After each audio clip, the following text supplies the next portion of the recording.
Hello, good afternoon, and good morning, some of you, and welcome to the Sikich Salesforce Summer 2025 release, where we're going to review key updates and release strategy essentials. To kick it off today, I'm going to do a team introduction. Then I'm going to hand it off to one of my teammates who's going to go over critical updates. Then we'll be going through exciting new features.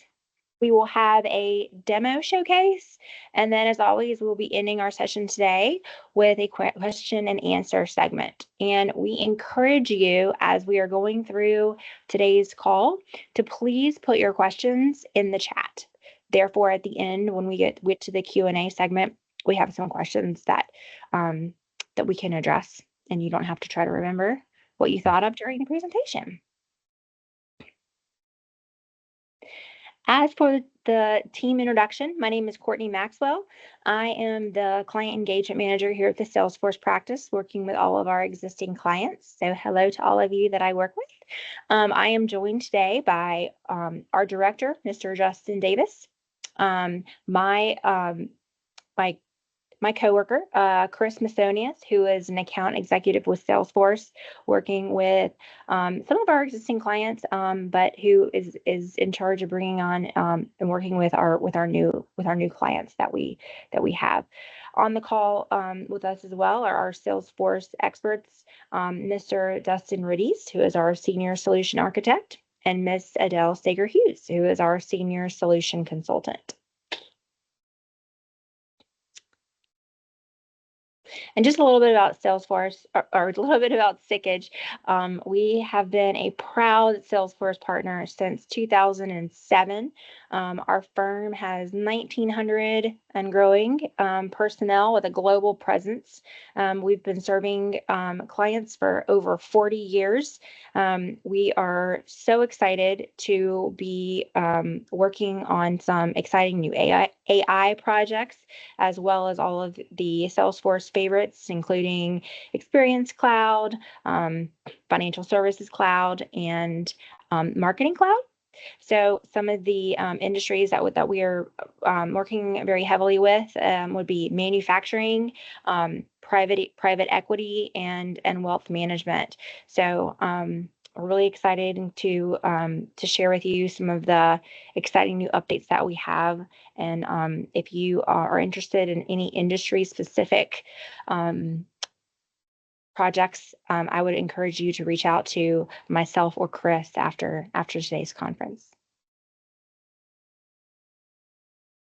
And with that, I'm going to turn it over to Dustin Riddies, who is going to go through the critical updates. All right. Thank you, Courtney. Hey, y'all.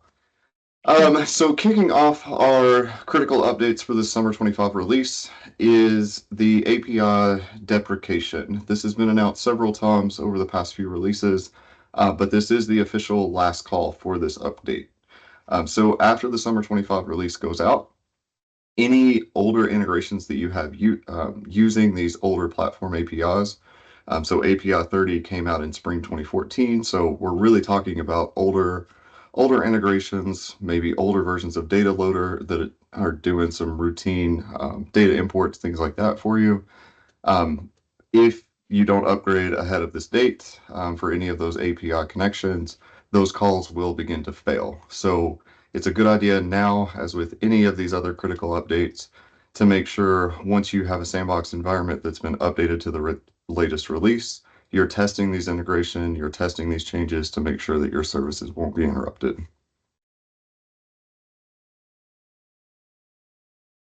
Next, we have a change to outbound messages. So this is an integration tool that Salesforce provides, primarily if you're using workflow rules to send integration alerts. The timeout for those messages that are being sent out of the system is being reduced from 60 seconds down to 20 seconds. So this is a change to make that process more efficient. You shouldn't see any impact to your services that are using these, but if you do have any high volume processes using outbound messaging, again, good idea to check those out in a sandbox, do some load testing, performance testing, make sure that you won't be impacted. But this is just something to be aware of if you're using that type of service.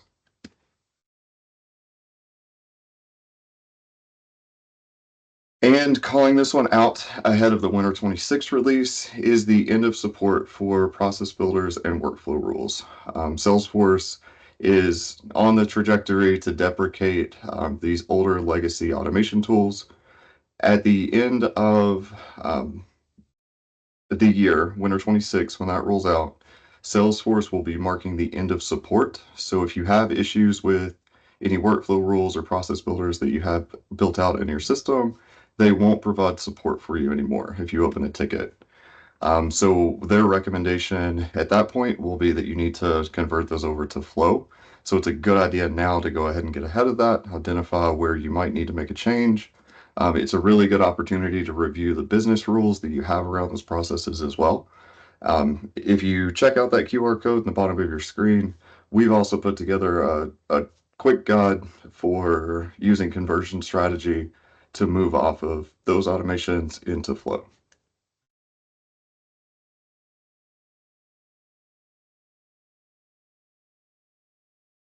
Now getting into some new features.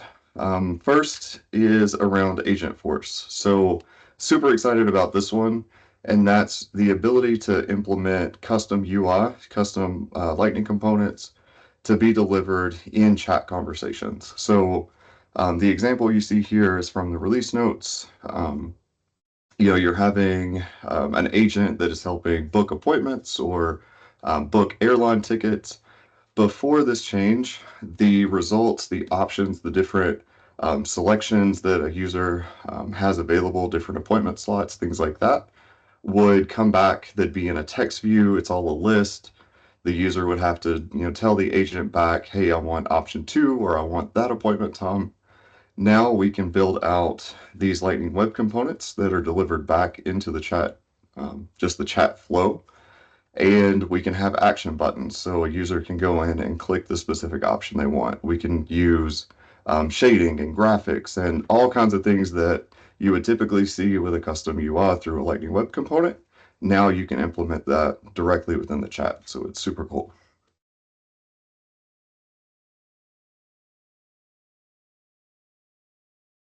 And a few new features also following in the Agentforce track is a new template for employee service.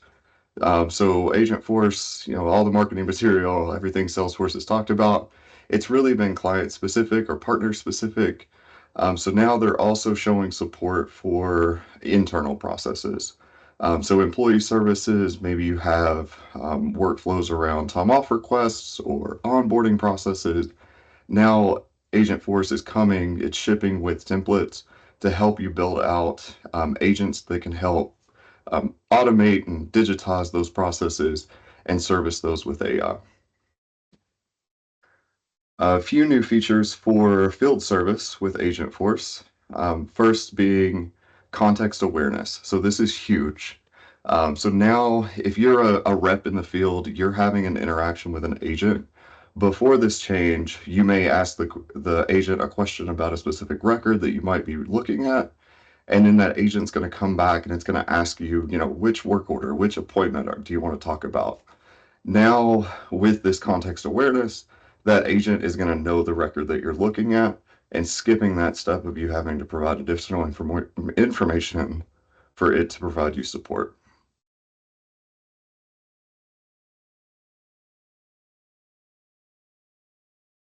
There's also integration being built out in support of Siri. So now, as your field reps are out in the field, they can quickly ask Siri, hey Siri, tell me about my next appointment. And then that integration will allow Siri to interact with Agentforce and come back with a job summary so that you can get that information on the go. There's also some new templates built out around field service appointments.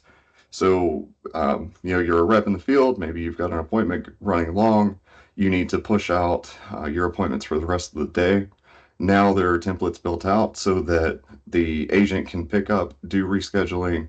It'll handle the reach out to the client, handle the negotiation back and forth about which times work best, and then the rep will just get a notification when that reschedule has occurred.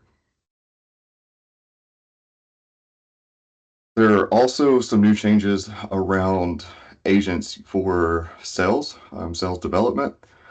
So new capabilities as you're building agents out, more robust testing capabilities when it comes to email processes, anywhere that you're giving an agent permission to create and send emails on your behalf. We've got better testing capabilities there.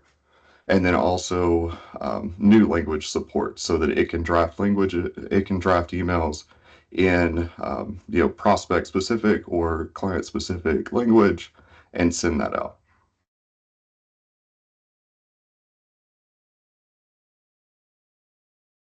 Okay.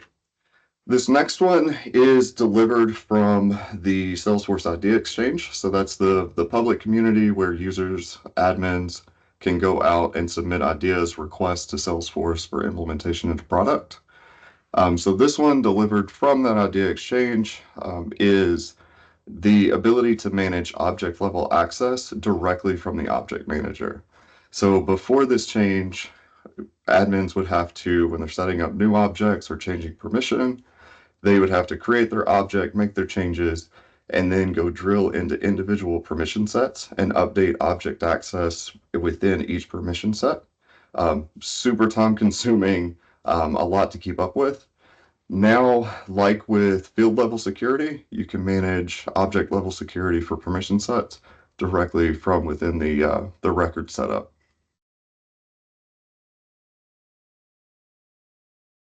Another item delivered from the Idea Exchange is an expansion to access summaries. So if you're not aware, if you haven't seen them yet, access summaries, they've rolled out several releases ago, and every release Salesforce is pushing more and more into these. But it's really a nice compact way to view, you're looking at a specific permission set. What does this permission set do? Being able to get that information quickly. So the new addition in this release is a tabs element. So if you're drilling into a permission set, there's a new tabs tab on the record summary, the access summary. So you can see all of the object tabs, the Visualforce tabs, custom page tabs that permission set grants for a specific user that it's assigned, so that without having to drill into each object individually and see if tab accesses are on or off, now you can see that in a summary view.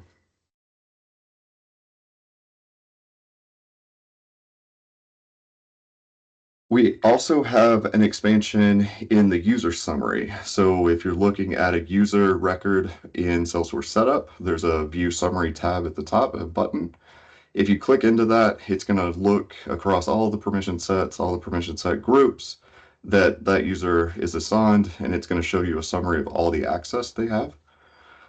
The new addition here is a groups and queues section. So before this release, what you're doing today, if you manage users in public groups for different things, you have to go out to individual public groups, drill into each one, edit the group, add or remove users.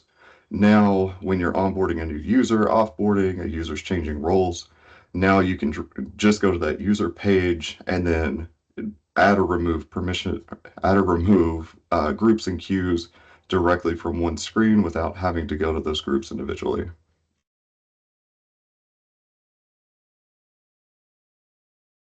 And I'll talk about a few new features coming to Flow before I hand it off to Adele to talk about approval flows. But if you are used to seeing and managing flows, there's going to be a big change to the way the canvas is laid out. So that flow builder, it's more responsive, it's quicker, it loads screens faster. I think it's easier to navigate. And then with that comes a lot of new little functions and features that they've pushed into it. So as you're building out, say, screen flows, and you're laying out, maybe it's a credit card capture form. So you may have, different values on the form. You've got a credit card number, you've got a CVV, you've got an address, you've got a city, state. Those fields, that those fields are going to have different links.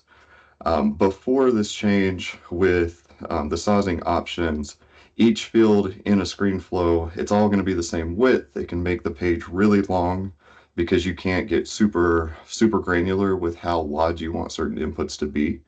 But now with these sizing components, you can adjust those specific inputs, specific text elements to be smaller, to be wider, whatever makes sense for the screen, so that you can really build more compact forms. It's better for the user. It's easier to see information at a glance. And then also with the sizing components, you can preview your screen flows the way that users would see them on tablet view or mobile view. So really nice to be able to see the reactivity of those screens. There's also more capability built out now for your send email actions. So as Salesforce, again, is moving away from workflow rule, workflow email alerts, they're building more capability in around the send email function. So with this release, we're getting an in-screen body editor. So without having to go out, build email templates that a flow uses when it sends an email, now it's a rich text editor directly within the send email component when you're building it out in Flow, so that you can build robust messages in your body. You can use colors, you can use sizes, still use merge fields. It's a quicker way to get those email templates built out and do it directly within the component in Flow. We are also seeing, and the reusability of this is going to be highlighted when I toss it over to Adele here, but the ability to save flows as templates. So if you have certain design patterns that you like to execute within your company, you have a flow that you're really proud of that you want to make reusable for future use. Now you can save that flow as a template, and then it'll be available in a selection when you go to create a new flow. You can look through and pick that template that you created previously. You may have seen this before if you've used managed packages that deliver templates um, within their product. But now you can save your own templates and reuse those later. And we also have some more robust debugging capabilities. So if you're an admin that uses the debug function in Flow as you're building out and testing, the messages, they're more intuitive, they're more copy paste friendly. So it's easier to see the information at a glance when you're going down, checking where something failed, you're checking inputs and outputs. It's easier to see that information drill through the process of your flow. And then we also have the ability to test our fault branches, our fault flows. So if we are setting up flows, a record update fails, we want to follow some branch of logic through that to alert an admin, hey, this account couldn't be saved. Now within our test flows, we have the ability to trigger those error branches where we didn't have that capability before. So very nice, makes it gives us more opportunity to get really specific with our testing while we're building these flows out before we're sending them out for users to use.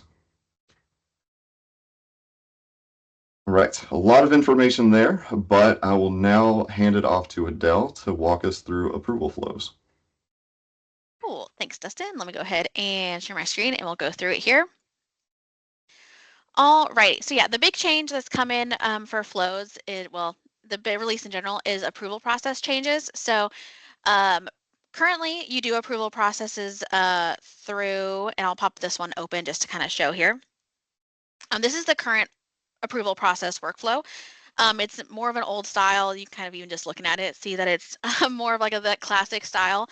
And in Salesforce is trying to kind of move people away from workflow rules and process builders and like all the stuff that's with that is coming to this update with approval processes. Now they don't have like an end date or anything like that. They just have this new flow approval experience right now. But we're just thinking it's all in line with that thing. So this is like the older style of approval processes. You have your like entry criteria, and then you can have multiple steps. So in this case, I would just have my one step here, and then based off this step, I can do different updates here. So if this person approves it, it'll go ahead and do these actions. In this case, I'm just updating this field, but I could also send an email or anything like that, and then I could have multiple steps here. And then final approval can do different things, and final rejection, that kind of stuff. So this is the older version of this on here. And what Salesforce has done is made that possible through flows instead. So let me go ahead and show here. We have this new app is the first thing that's coming over, is like just a approvals app that kind of is a place you can manage one-stop shop for everything. This is also where you could go to manage, like if you're an approver, you can come in here and like see what you need to approve. This is also where if you're waiting for things to be approved, you can come in here and like view those.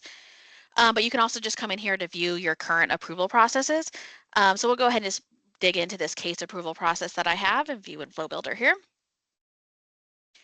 And this is where one of the things that Dustin just pointed out will start here. Like, so this right now is the new canvas and like for flows. So all flows kind of like look like this now as part of this release. So if you've done things with flow in the past, you can kind of see that the auto layout is just a little different here than it was in the past. So this is just some of those things. So it is that little bit new improved here. But getting into the flow approval process part of it, this one that I built out here is pretty similar to the old style one that we just showed here, but this screen is equivalent to the previous approval process screen. So we can pull in here those like interrogatory and things like that you may do as part of a separate flow now, but we can see here is our step 1, and then if I was going to do another step 2, we have step 2 down here. And as part of step 1, we have the approval step. So this is where you're going to kind of send who you're going to approve it to. You would go ahead and hit that in, and that's going to be a subflow, a separate flow here where you go ahead and actually send that approval request and like the screen that's going to show up for. And then you also have these background steps. So these background steps are equivalent to down here where you had these actions of like whether they're approved or rejected. These steps are going to be equivalent to these background steps here. So it's the same thing. This approval step is the same as like this first one, what you're doing here. And the second one is the same as the actions. So that's kind of how that goes. And then each one of these are subflows. So for the sending the approval, that is a flow versus sending the background steps, that is also a subflow. So it's a little bit more flows in general that you're kind of working with, but that's kind of how everything is going, right? We're not doing workflow rules. Instead of doing a field update workflow alert, we would instead just do a subflow as part of this. So I'll just go ahead and pop this open so we can look at it. So open this flow. So all this flow does is update the, it's an auto launch flow that given a case, it will update this case status to approved. And I have in my approval process here that if the approval decision from the previous step is approved, to go ahead and do this. So it's the same thing that if we want to do something else upon rejection, like maybe we have a status for rejection, it would do that as well. Similar to this. And then we can then do approve or rejected down here as well. And if it's approved, we can have that secondary step.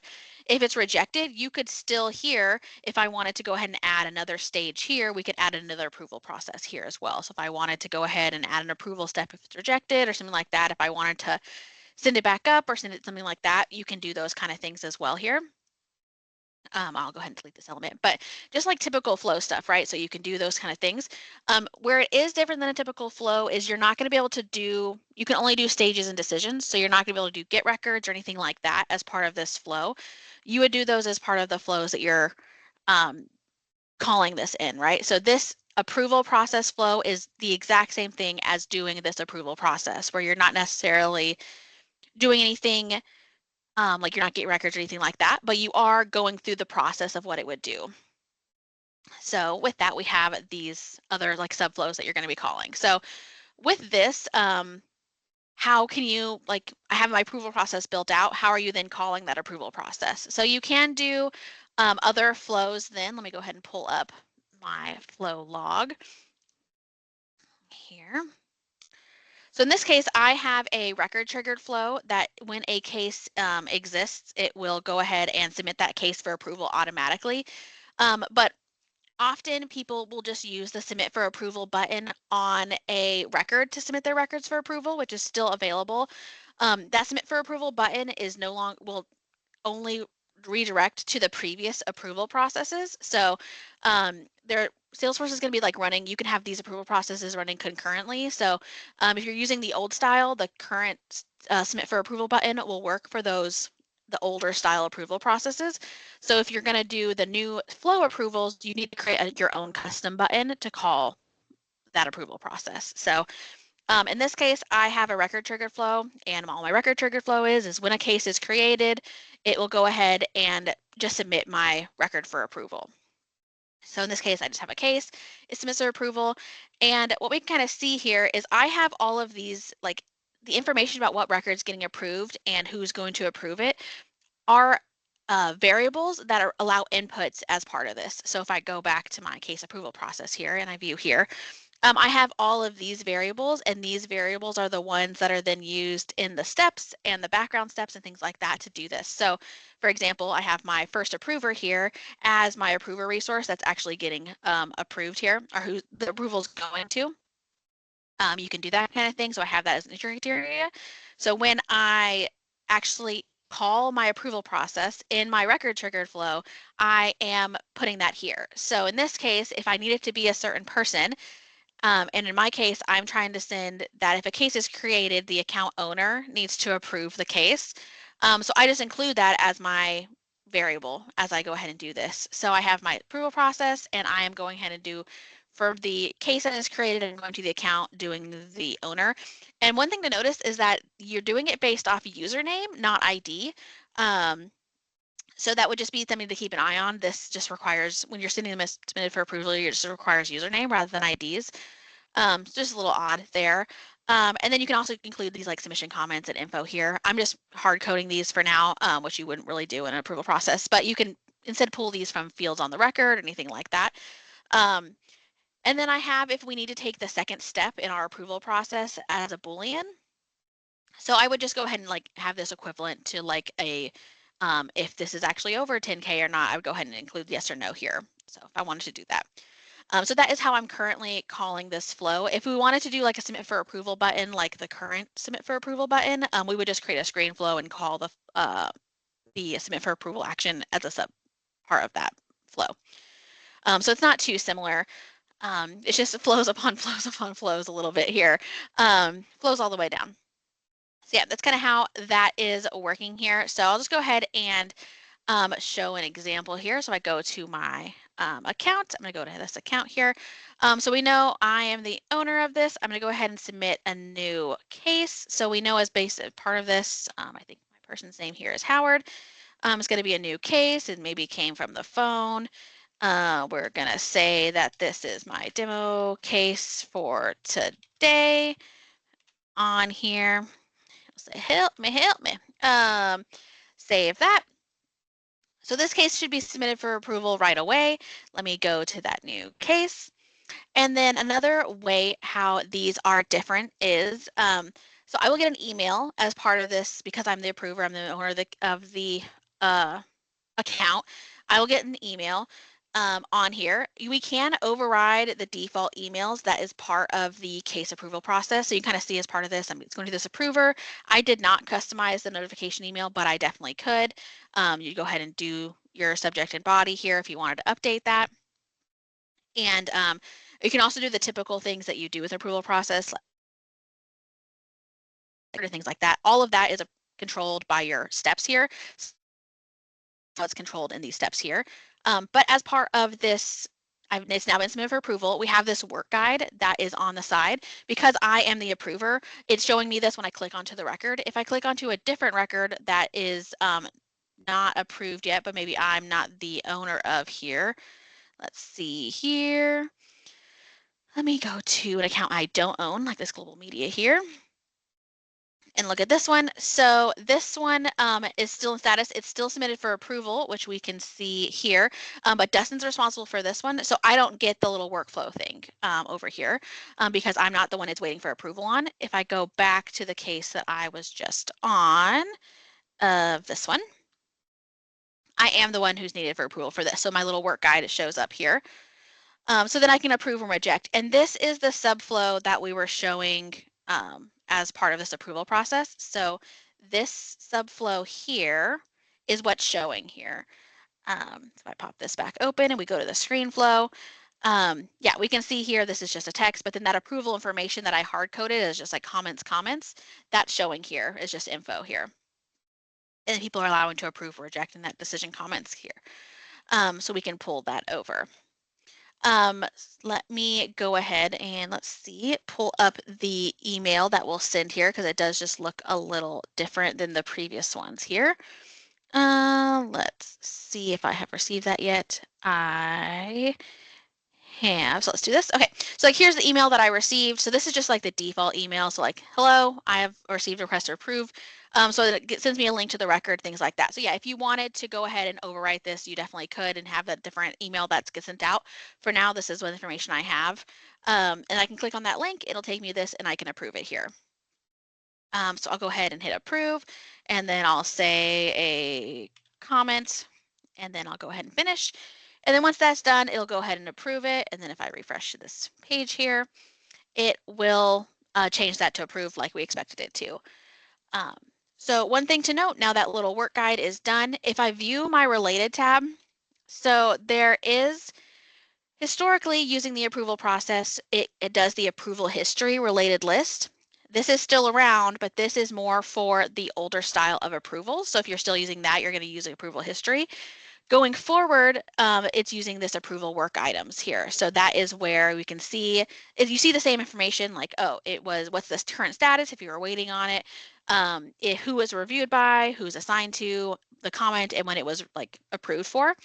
So you can kind of see it has the same information as the typical approval history. It's just a different related list. And these are the ones that if I go back to my approval app here, go to this new app. When I view my my pending approval submissions, it's like these are the ones that are still, I'm still waiting on. Those are the kind of same thing that's showing versus if I view ones that I've submitted here that I'm still waiting on or have already been approved, we can view that here. So that's just like a different like sub object of approvals that are kind of keeping track of here. So we can kind of do that. So yeah, just a different way. Approvals are this, you're using the approval work items related list rather than the approval history related list. This is still reportable on all that kind of same stuff that you're doing with approvals. You can still do the same thing with approval work items. It's just a different report type. So you might have to rebuild some reports and things like that if you're planning to switch to this. Salesforce does not currently have I mean, this is brand new as part of this release, so they don't have a conversion automated process currently. But I'm imagining that they'll probably have some in upcoming releases as this gets more used and things like that. But not currently, they don't have one. Cool. So another cool part of this app is they do have a kind of wizard to help you kind of speed along the process. So if we do this create new flow approval process, you can see you can use the wizard. And so we'll just say like a demo process here. And so it asks you how many levels of approval you're going to do. Maybe it's going to be a two-step approval. Do you want to have final actions? Yes or no? And it'll just kind of do the different, like how you're going to do it. If you want a recall path or things like that. And we'll say maybe yes here. And then I'm going to go ahead and hit done. And this will just kind of give you your overall outline and then you can build on it from here. So just kind of help speed along the process, already get some of your like approval stages created and then the different steps that you can do for those different stages, right? So pretty helpful. The main question people are asking, like why, although the other style was older, why switch to the new one? And the main thing is that you can do the exact same things you were doing previously, but you can do more with it. So like more complex decision making and things like that. You can do more complex approval routing.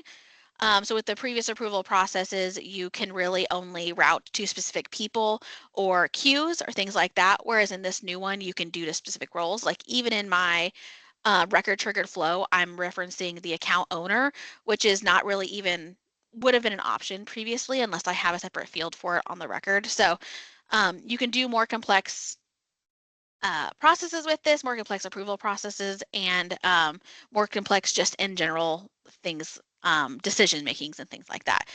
With the recall as well, we can see here if someone recalls if they submit for approval and they want to bring it back, they want to recall it, you can have different steps and things like that for here as well if you needed to do automations or things like that. And you can do different stuff for the rejection as well. So you can just do more things with it. You can do same as you were, but now you can do more. So that's how flow always is. It always is giving more things that you can do. Yeah, that is what I have to show about the new flow approval processes. So I will go ahead and hand it back. I think maybe Justin, we have some questions or anything. Yes, we do. Yeah, we're gonna do Q&A. If you have any questions, go ahead and put them in our in the chat, in the Q&A chat. So first question, this is from Tyler going to Dustin. So Dustin, since Salesforce is retiring the workflow rules and process builders, will this affect, that DLRS, we may have that are doing calculation mode with PB, with the process builder setting? Yeah, so the newer versions of DLRS, that process builder option has been replaced or renamed, relabeled with just a generic automation type. So you would want to convert over and trigger those from Flow if you're triggering them from Process Builder today. But that does bring up a good point about other third-party packages. So if you have managed packages, they're managed by a vendor, those vendor packages may be using process builders. It will be on the package provider to issue upgrades and update their processes internally, and then issue you upgrade links so that you can get off of those process builder processes and into the flow-based ones. So if it's looking like mid-year, you're not seeing any kind of updates like that coming from those third-party providers, it is a good idea to reach out to support and see what the plan is to get those upgraded. But DLRS specifically, they do support Flow. Great, thanks for that question, Tyler, and thank you, Dustin. All right, Adele, this one's for you.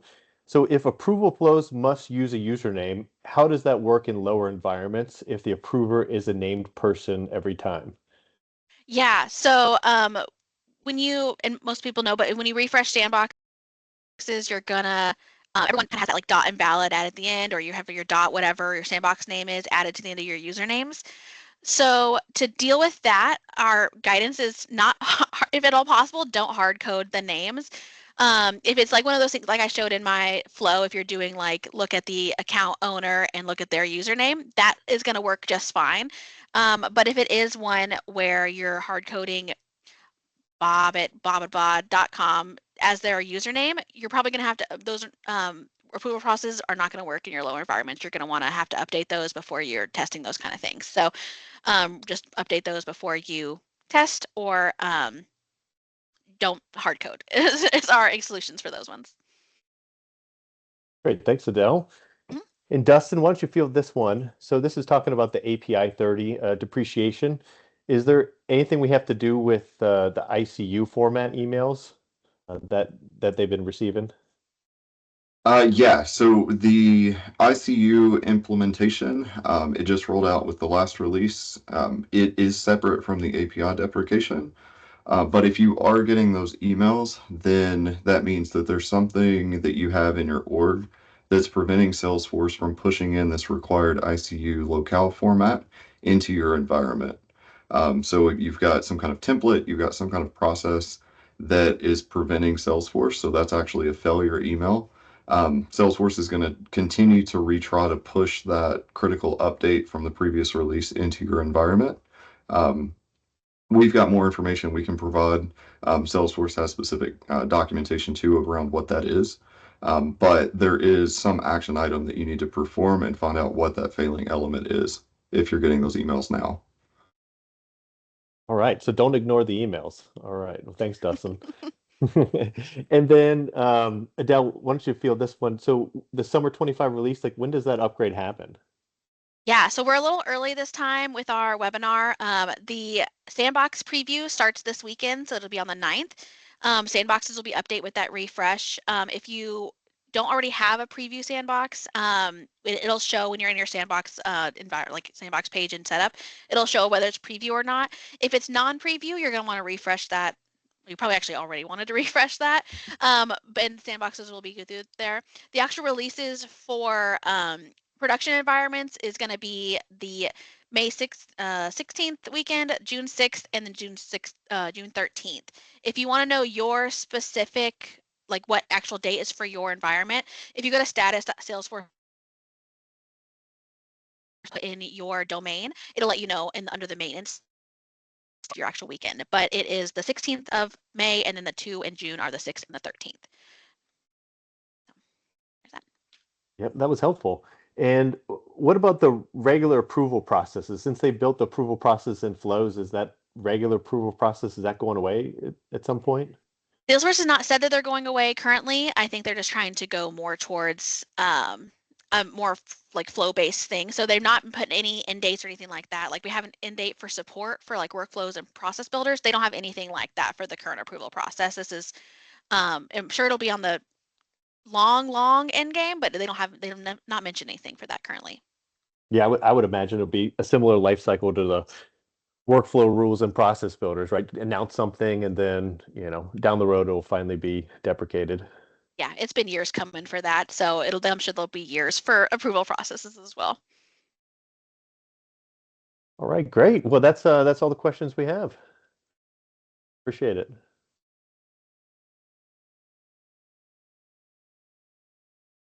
Thanks, Justin. Wonderful. Oh, thanks, Justin. I appreciate you passing it over to me. Everybody, I'm Chris Masonis. I'm the Sikich Salesforce account executive.